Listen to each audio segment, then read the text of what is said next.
This is Optimal Startup Daily, episode 268, Calling All Telegraphers by Colin Wright of ExileLifestyle.com. And hi again, welcome to Optimal Startup Daily. This is where I read to you from some of the very best blogs covering entrepreneurship, freelancing, and more. And today's post comes from Colin Wright of ExileLifestyle.com, and we're going to get right to it as we optimize your life. Calling All Telegraphers by Colin Wright of ExileLifestyle.com. The invention of the telephone was an epic win for humanity. The components of what eventually became the practical, functioning telephone we've known and loved for a century and a half were invented by different people over the course of many decades, and a patent for the device was given to Alexander Graham Bell in March of 1876. It's pretty much been sunbeams and rainbows for the world of communication since then. That is to say, it's been great for everyone except telegraphers. Life has sucked a little more each year for them. Because although the telephone has enabled long-distance vocal communication for the vast majority of humanity, it has also very quickly replaced the need for telegraphic systems. The once wondrous world of intercontinental beep transmissions seemed less and less magical after families and businesses learned they could actually speak to each other across those same gaps. As a result, an entire industry collapsed, and a group of highly skilled telegraph operators found themselves in dire straits. What does one do when one's skill set ceases to be useful? This is a question craftsman after craftsman has been forced to ask himself as time rolls forward and technology catches up to the ambitions of amateurs everywhere. Photographers, once protected from the dabblings of laymen, now face competition from everyone with a mobile phone.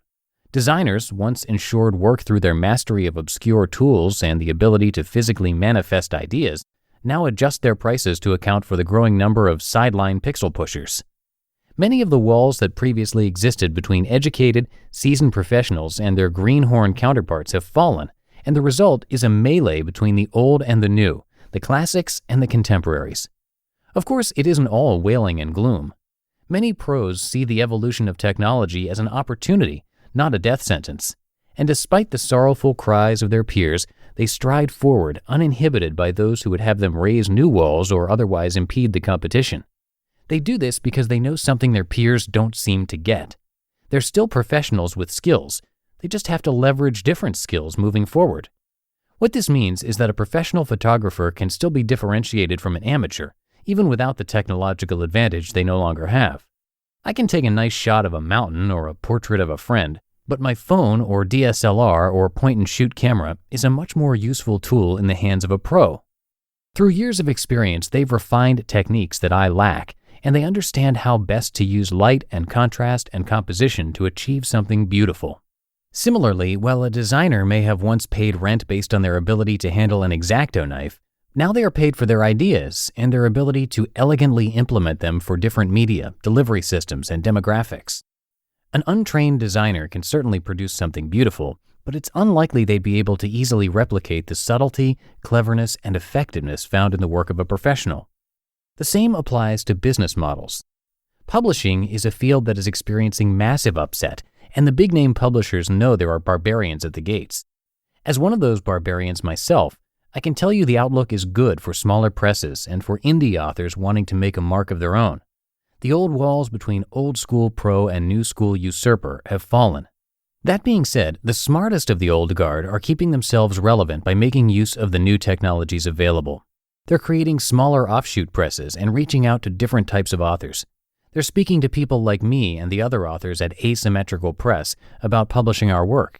They see the writing on the walls, and they understand that dealing with the non-standard is an opportunity, not something to be feared. Of course, with any change, be it in technology or business models or whatever, you'll hear moaning from a large number of established players who want nothing more than to rest on their laurels and enjoy the fruits of their long labor. And in a lot of cases, yes, it's not fair, and it's very sad that they paid so much for an education that's no longer relevant, or spent years climbing a ladder that has been replaced by an escalator. At times, I even commiserate to a degree. I feel bad for them because I've been in the same place many times and have had to quickly pivot or be left in the dust kicked up by people who haven't worked nearly as hard as I have to get where I am. I feel bad for them, but then I leave them to their fate. Why? Because if they're not willing to step up and do what's necessary, then they've chosen their path. It's more important for them to be comfortable than for their industry and the world as a whole to progress. I cannot get behind that kind of attitude. Yes, it's sad, but because you don't want to learn a new skill set or a new way of doing business, you would stagnate the world? Place a ceiling on what everyone else is allowed to do and experience and benefit from because you're uncomfortable with change? Put in another way, you're a telegraph operator that would hold back the advent of the telephone because it's not fair you're being forced to try something new, forced to learn skills applicable to the new technologies of your industry or segue into something completely different. Shame on you if that's the case. Shame on you for both missing an opportunity, limiting the amount of value you'll put into the world intentionally, and for deciding that your need to be comfortable is more important than the continued growth of society. Look around and see these changes as the opportunities they are and own them. Be a part of the movement and help instigate the next big change. It's best to be at the head of these kinds of waves because if you're not, you may miss out on the momentum they catalyze. Better to move a little faster than you're comfortable with than to drift listlessly out at sea, uncertain where everyone else has gone, confused as to why you're having to paddle so hard to find land. Update, April 10th, 2017. I still agree with the main point of this, but I do think it's a more complex issue.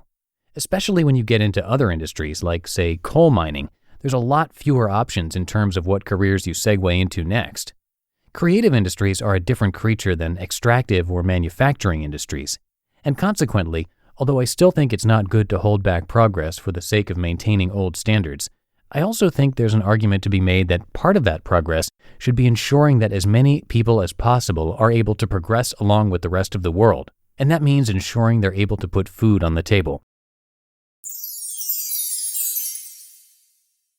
You just listened to the post titled Calling All Telegraphers by Colin Wright of ExileLifestyle.com. A big thank you to Netgear for their support.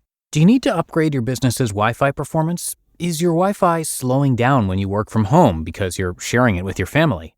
Do you wish you had your own secure Wi-Fi network separate from the rest of the house? Netgear Business's Wi-Fi 6 products represent the latest in Wi-Fi technology.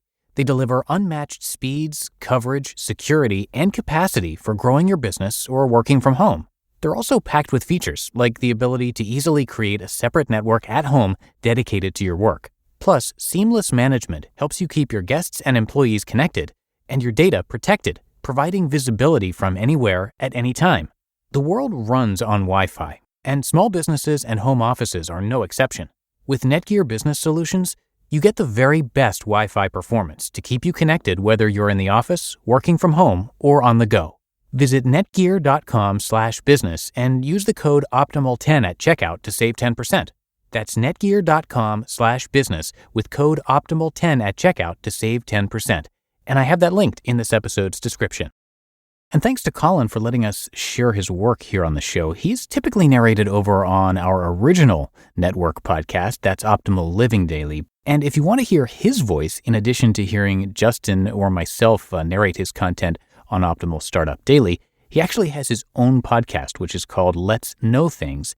And on that podcast, he puts the news into context. So checking out that podcast would be a nice way to show your support for him and for this show. And a little background info about Colin. He is an author, speaker, and full-time traveler since 2009. Since then, he's mostly chosen where to live by polling his audience. He's also a well-known minimalist. In fact, to be able to be a full-time traveler starting back in 2009, he got rid of everything that wouldn't fit into his luggage. So he has a lot to share and a bunch of excellent books as well. So swing by ExileLifestyle.com to learn more about Colin. And thanks again to Colin for being a contributing author to our podcast for years now. And that'll do it for today here on Optimal Startup Daily. I thank you for listening and for being a subscriber of the show on whatever podcast app you use. So have a great Friday, great start to your weekend, and I'll be back here with you tomorrow where your optimal life awaits.